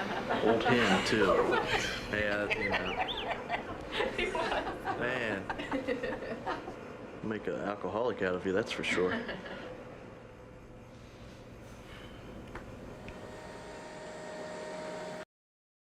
Yeah. That's a hell of a scene. I mean, it's just a masterclass, honestly, in how to tell a story like that. And I know the way you introduced it gives us a little bit of a hint, but the ability to go from one point of view to another, not shooting for a couple of years and then constructing a scene based on this. This is all happening one night, over yeah. the course of an evening. Right. And you're going from one room to the other. And just be able to have that kind of freedom to do that, but then also to have everyone giving of themselves to you and letting you be a witness to this. There must have been just sort of a collective, they all had their different points of view and there were all different reasons for why they thought this might be valuable, but clearly there was a collective sense that this should be observed, that this should be captured in some way. Were there conversations about that very thing before a night like this? Well, when you're going through something like that, and actually many of the times the parents and the kids are going, what they're dealing with is so much more important than the fact that we're there. Sure. They're dealing with, is their son going to die tonight? And the doctor, Ted, and the nurses have different points of view, actually. The nurses want him to go to ICU. And this poor resident, it's her first night, and she's never dealt with children's oncology before. Residents, she probably came from like heart and lungs and whatever, and here she lands on pediatric oncology with a patient who's supposed to die. And we interview her again a month later when Justin is still alive. Anyway, so one thing is, yes, we're there at their shoulder with the camera, but we've been at their shoulder for like a year or more with our little camera, and it was only ever me and Steve. There was no crew. No other person, yeah. No, it was me and Steve. I think once or twice I had to bring somebody else because Steve had the flu or whatever, you know, or he had to bring somebody else. But basically, it was me and Steve. And they had to really like us. They had to want us around. Yeah. We actually would do things that you might say were not improper exactly, but we would bring people. There was a White Castle right near the hospital. And we would call ahead, and we knew some of the folks really liked White Castle, so we would say, hey, what should we pick up for you? We're going to stop at White Castle. Now, supposedly you don't do that, but you want to be a good person in the room. And so we'd bring them a cup of coffee or whatever, egg sandwich. It was just me and Steve. We were always there. This family, we're still close to this family. We're still close to all the families, really. But this family in particular, they would call us when something happened.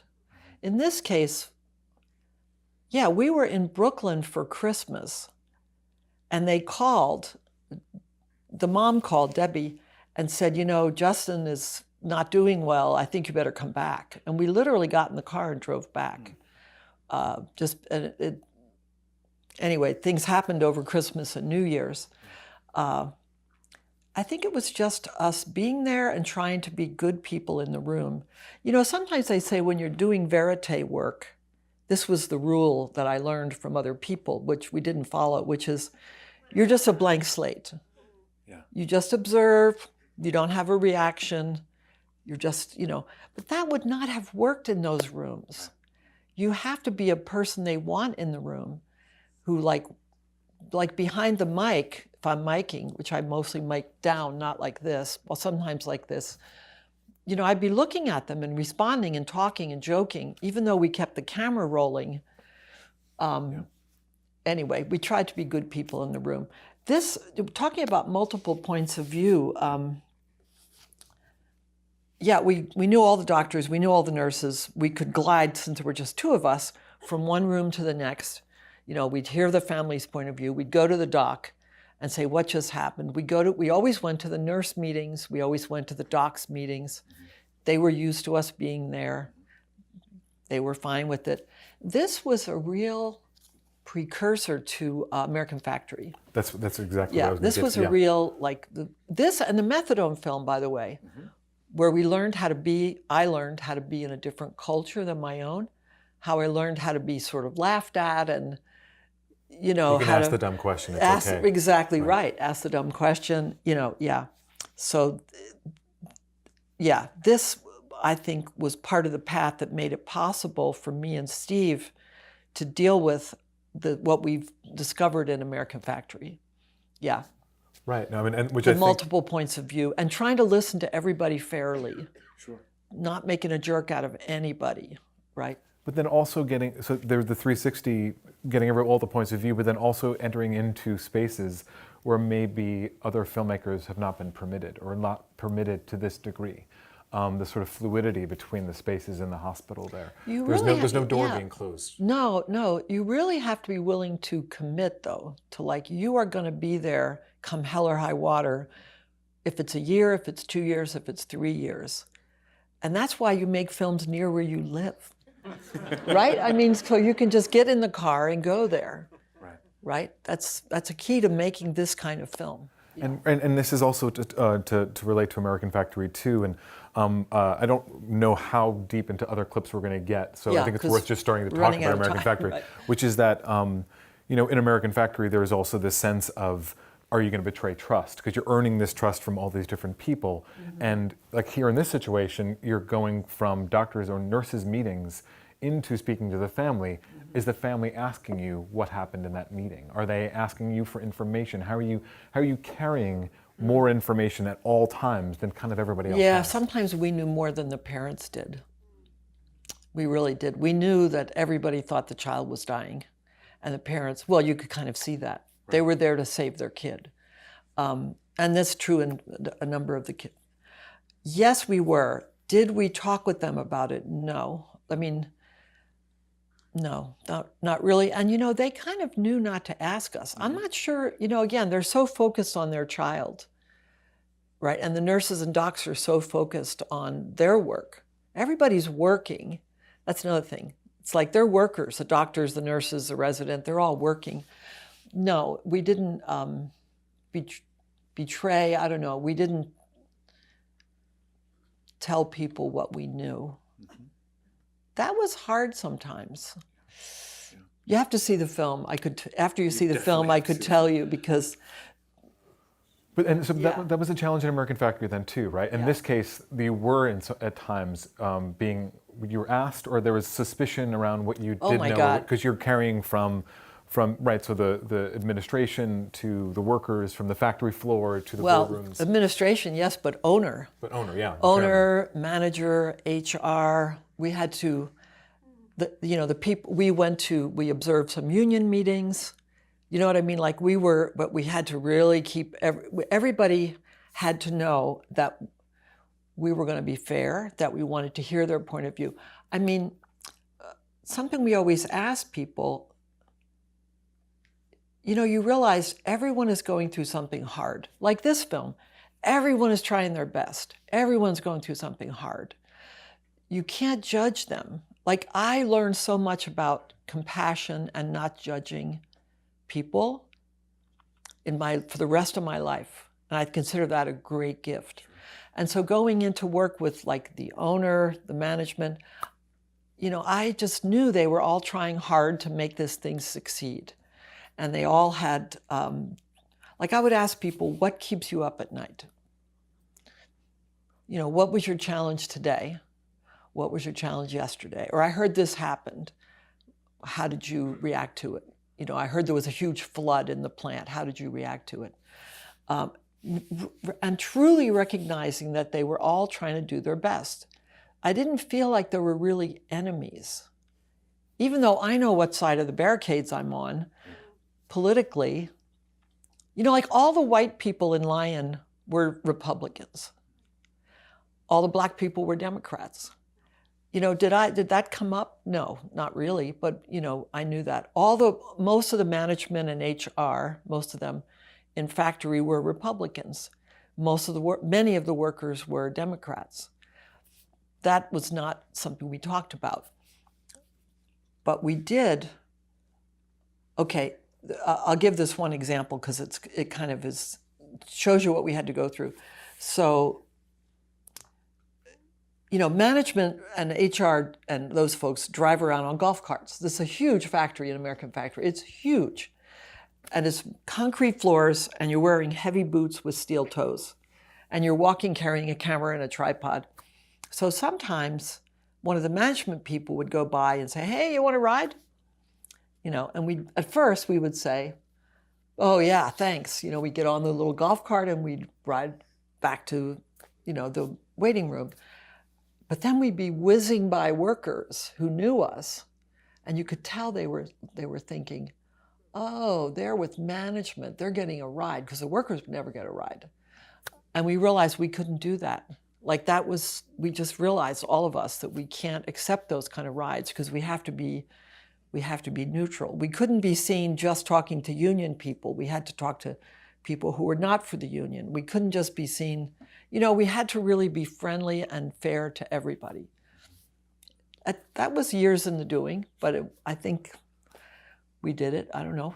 You definitely did it. Years in the doing seems like a really important part of this too, because you know, if you had just had one afternoon with the chairman in American Factory, maybe you would have had a somewhat flat understanding of him. But to spend years with him and have him continue to let you shoot in a factory where things were not going particularly well, will adjust maybe the way you may think of who that person is, or the scope of who that person is. And I think in a different respect that happens in a line in the house as well, where you meet a doctor in a certain scene that maybe doesn't handle something particularly well. And you don't like the guy. And then first, 6 months right? to a year later, you see him handle a situation differently or talk to you differently, and you get to see more of the person.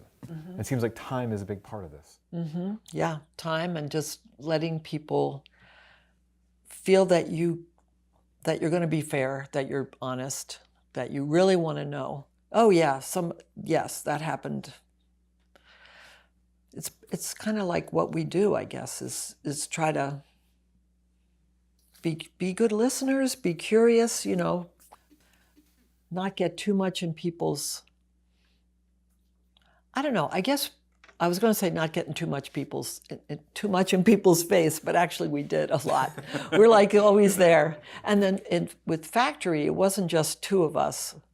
That we had like 5 cinematographers. Right. My nephew Jeff, Eric Stoll, my former student, and Aubrey, my former. We use a lot of help from former students and family because they'll work for cheap.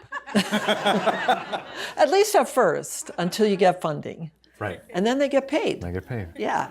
So. What does a life like this cost, and what does it give you? Oh. To spend time, to put this much emotion and care into work like this, which yields this extraordinary body of work. What does it take out of you, and what have you gotten from it? Wow.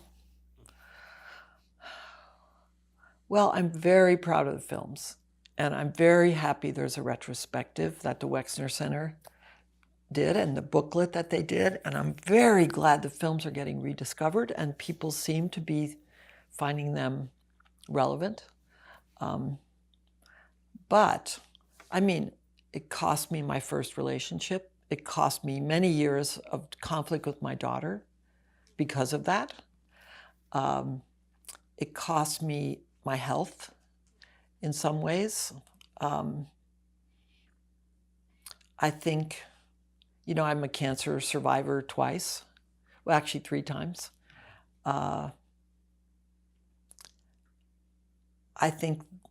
believe that has something to do with the extreme stress you go through to make these kind of films and the isolation you go through from your friends and your community.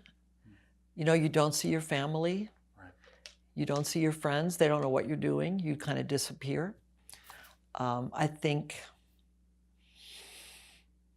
somebody when I had a relapse just last fall of my cancer, which was very bad news, somebody from Netflix, when I told him, said, I hope we didn't cause that. And of course, we meaning all the stress of like being on the road with the film and all that. And I said, oh, no, of course not. But then I thought about it and I thought, it probably did. And then I started doing research into stress and cancer. And I learned that it doesn't cause cancer, but it's definitely related to relapse of cancer if you have it. Your body does not want to be in that amount of stress that you're under to do these kind of things. So I'm proud of the work, but we'll find out, but it could be because I have a fatal cancer. I don't have a cancer that can be cured. So we'll see what happens, what it costs me in my life if I get to make another film or not. So I don't know, would I have not made these films in order to have a better relationship with my grandkids and my friends? And that's a hard one. That's a hard one to say. But it's interesting that you still talk about making another film. It's not like it's not like the light bulb goes off and you're like, okay, maybe I shouldn't be doing this. You want to keep doing it. You know what? You're right. Why should I be doing this? I never thought of that, Eric. I honestly never thought of that. Should I be doing this? It's all I know how to do. That's what you do. That and teach that. Right. That's all I know how to do. And is it the fact that the relationship that you have with Steve now is such a beautiful one, and Yeah. and you've been on this journey together. I would imagine that, and this is what you do together. I would imagine that's got to be a factor too in terms of this collaboration. Well, you know, Steve has been an incredible support for me and through all this cancer stuff, like an incredible support. Like you could not imagine better support. My daughter also has been a really good support. But I think the bond we forged when we made A Lion in the House together and went through, you know, the death of children who we loved and watching what their parents went through, I think that forged a bond that is just unbreakable. It's like, it's hard to imagine that our relationship could ever break up. Yeah. And I also think that those breaks we put on it that I mentioned earlier, the fact that we will put something to bed and talk about it another day, yeah. It does, you know, I don't know, making this kind of work, it really does take everything you have and more. I mean, it just does. It takes everything we have and everything that people close to us have to support us, to make it happen. So yeah, I'm proud of the work. I'm proud that we've put some chapters back in American history. And we have a new film that's coming out in like 2 weeks, right? 2 weeks from today or today? 2 weeks from... 2 weeks from today. Oh, 2 weeks. Oh my God. That's terrible. And we worked on it all morning, Yeah. you know, and we'll work on it early tomorrow morning. But it's another chapter of American history that we're very proud to put back in, which is, I don't know if you, I mean, I could mention what it is. 9 to 5. It's called 9 to 5, the story of a movement. And everybody knows the song. Working 9 to 5, right, that song. And the movie, the Jane Fonda, Dolly Parton, Lily Tomlin movie. But what everybody knows that. What people don't know is that came out of a movement that had already existed for like 8 years or almost a decade. So we decided to tell the story of that movement, right? And it's all women. It's a movement of clerical workers who started to demand, you know, stop pinching my ass. I'm not a girl. I want a chance for advancement. I want equal pay to men. Things we haven't achieved yet, a lot of it. But they started it in the 70s. And that's the film we're about to come out with. So it's like, I don't know, I always talk about that word radical. Somebody said, were you a radical? Yes, I was. But I just want to say this. You know, we were called radicals. Bernie Sanders is called radical. I'm not saying I'm a Bernie fan, but he's called a radical. The communists were called radicals, you know. But if you think about it, the word radical, the abolitionists were called radical. And look what they stood for and how they changed America. The suffragists were called radicals. And look what they stood for and how they changed America. The Wobblies were called radicals. The socialists were called radicals. The early union people were called radicals. You know, the union maids were called radicals. What they have served to do, radical movements, is like increase American democracy, right? Make democracy available to more people. Right? That's what radical movements have served to do, in my opinion.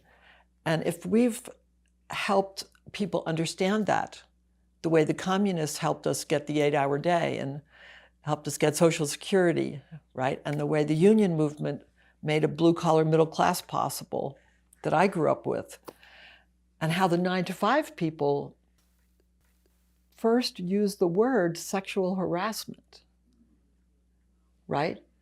And how they showed that women were actually workers, We're not working for pin money. We're not working, to be able to buy an extra dress or whatever.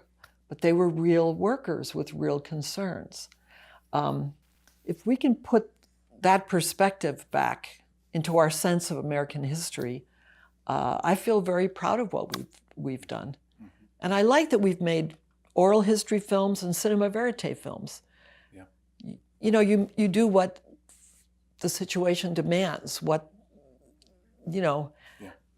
Right, so, yeah. And anyway. you're interviewing people in controlled settings, you're interviewing people in uncontrolled settings, you're working with archival footage, you're working with you've done it all really responding to what the subject demands, what the situation demands. Yeah, pretty much, and what we feel challenged to do, I guess, in a way. They're all big challenges, but a lot it's responding to what the story is and what the film seems to call for. Like, you don't make those decisions ahead of time. You just get in there. I always say, stick your foot in, then start wading in, and if it feels good, keep going. Mm-hmm. It's kind of like that. It's like D.A. Pennebaker, one of our mentors, D.A. Pennebaker. We lost him recently. He always said, just immerse. Immerse. That's the thing you should always keep in mind. Yeah. Well, that's what we've done. You use the word radical to talk about all the things you just talked about, and I think your politics are what they are, and you don't shy away from them. At the same time, I do think that the word radical certainly applies to the tenacity you have to ask questions, and to actually listen, and to actually take what you hear and put them into a film.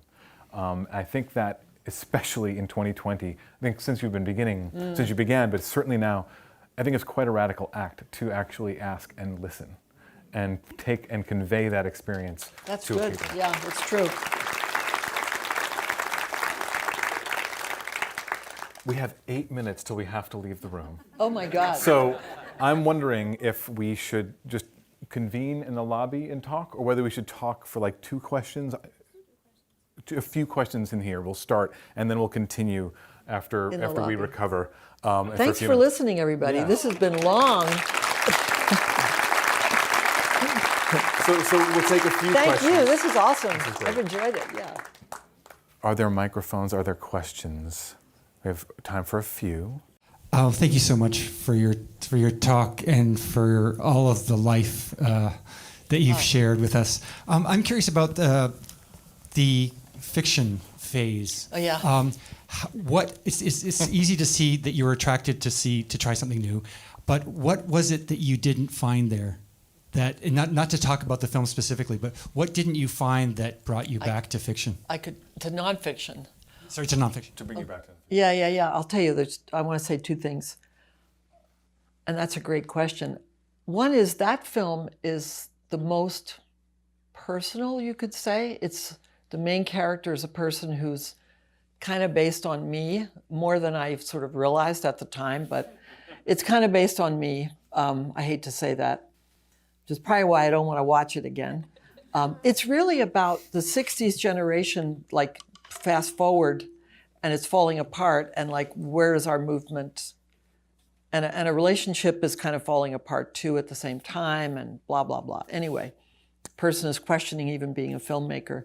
But the other thing that I would say is that, we traveled around with that movie. It got into festivals and we traveled around, but the conversations you would have around the table with other filmmakers, the fiction folks, they were about the next deal and what actor you had signed and what distributor you had, and it was a lot of ego. I just felt there was so much ego with the fiction filmmakers. Whereas I feel like if you hang out with documentarians, they're talking about their subject matter. They're talking about their struggles. They're talking about what's going on for their characters. And I always thought that was, and you could talk, I always thought that was more interesting. And the people were more interesting, and there was a lot less ego. So I would say that's what happened. And I felt like, okay, I've learned how to make a fiction film. We had a crew of 70 people. But I just didn't want to ever go through it again. Especially, I just really didn't. it was so much not in our control.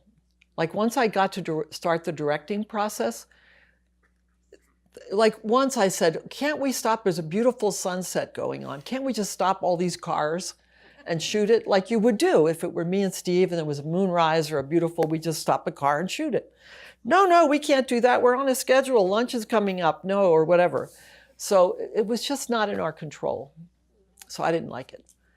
But thanks for the question. It's also, just to piggyback that briefly, because I know we have to move, but that's also, it's interesting, because you had your own reasons at that moment, but something was in the air, because Michael Moore made a fiction film, Errol Morris made a fiction film, Steve James, they all... Barbara Koppel, all around that time.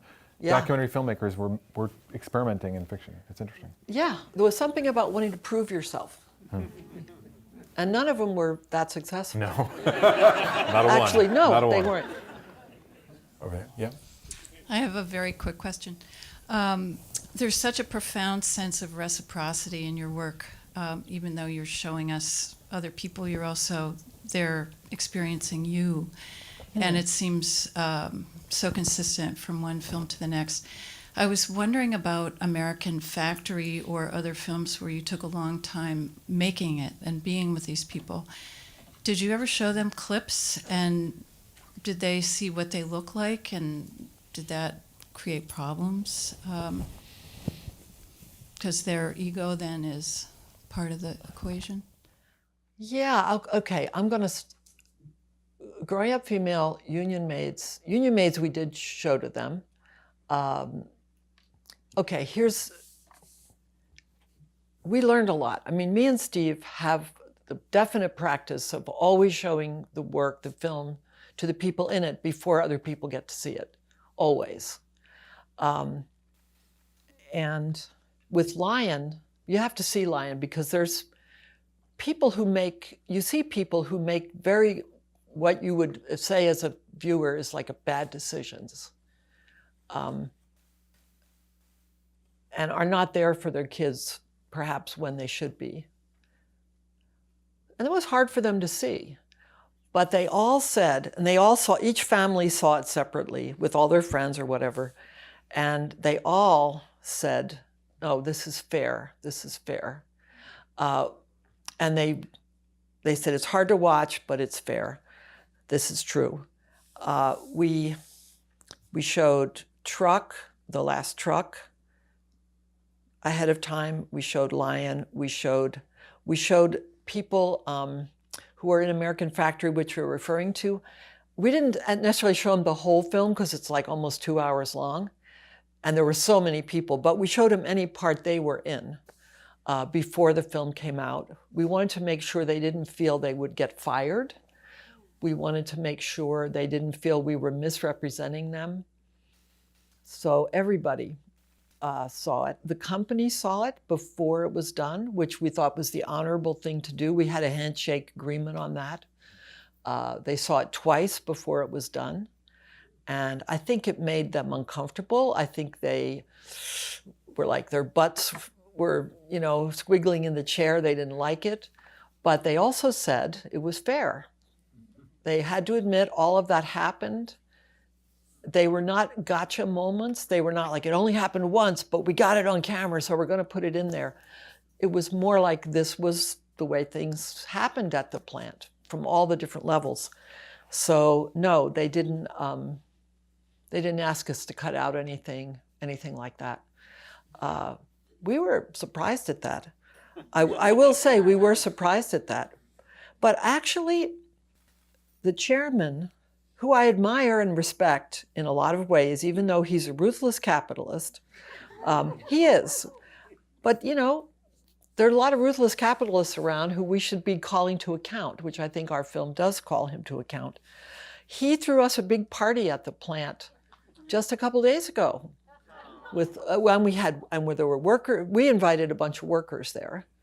And the management folks were there, and they had investors there and all kinds of stuff. I don't know. I think I believe that if people feel they're being treated fairly, that they will embrace what you've done. They will, I just think, I have a lot of belief that people are good. That the human condition is that we all want to be good people to each other. We all want to support each other. You know, I mean, right now we're in a part of the country's history when that doesn't feel true. I think it's an aberration. That is not the America that I've mostly grown up in, right? And I think we need to change that. It's not just the guy in the White House, but it's how it affects the whole culture, right? So I hope we hold our political figures to account on these questions. So, yeah. Julia, you spoke a lot about how you did your films, but I believe you said in the very beginning you are from Southern New Jersey. Mm-hmm. And what impact did growing up in New Jersey have on you that it influenced your work once you went to Ohio? Wow. Well, I miss the ocean and the Jersey Shore. That's one thing. I don't know if the part of the country made so much difference as like my class background and the people I grew up around. You know, I grew up around like mechanics, factory workers, you know, just very regular people. You know, my dad didn't finish 8th grade. The people he worked with at the grocery store, you know. I don't know. I think that has definitely shaped my life. It's also, I don't know, like I like making, this is maybe an admission of like something maybe I shouldn't be proud of, but I like making films with people I'm comfortable with or I feel connected to. Like the people in Lion in the House are all people dealing with childhood cancer. The people in The Last Truck in American Factory are people who live in my community, who are just regular working people like my brothers, like all the people I grew up with, you know, on and on, you know. I think that has more, the class background has more impact than New Jersey. I will say, Ohio now is more like New Jersey was then. You know, the sprawl and all that hasn't hit Ohio quite as bad as it has in New Jersey. So I love Ohio now, but I do miss the shore. I don't know if anybody's from New Jersey, but the Jersey Shore is wonderful, yeah. I think we have time for one more. Hi, I've been fortunate enough to actually watch some of your documentaries in my classes for college right now. And I was curious how academics has affected your films throughout your life. Because with the history changing of the focus on, especially with masculine and feminine now and more races, I want to know how that has impacted your life in general and your films. When you say academics, how do you mean? Like how teaching and going to college and even like your background with, you just said your dad only finished 8th grade, even that kind of impact, like how either the history that you learn or you teach, how that has impacted your films and personal. Well, I'll tell you, one thing I loved about teaching and I miss is the continued contact with like the next generation and how what people are concerned with and how people think. I don't know. I'm not quite sure how to answer that, actually. I was a college professor, which seems weird because I only have a BA and, you know, I think at my age, I've also seen, I have a sense of how culture shifts and changes and that things aren't always going to be as bad or maybe even always as good and that we can influence that. Like I saw how my students who were at one point, like a lot of them religious right-wing people, when I first started teaching in the 80s and 90s, and then when President Obama ran for office, we suddenly had all these people who were activists for change and fighting racism and gay people coming out of the closet with Obama. So, you know, I guess I have more the long view. And it does apply to my students because I've seen what they've gone through. I remember when somebody asked me how I feel about being not a celebrity, but some kind of icon, because I'm old now and I have the little gold guy, you know, now finally. And I remember when Quentin Tarantino made Reservoir Dogs, and all my male students, which were most of my students, like wanted to make that kind of film. And with people shooting each other and being brutal to each other and cursing up a blue streak and not being cool about women. And I thought, Quentin Tarantino is like who they look up to, right? So if people are now looking up to me a little bit, I don't think that's a bad thing, right? I guess that's a good ending. That is the perfect place to leave the conversation. Julia Reichert, thank you so much. Sure. Thank you all for being here. Thank you. Wow.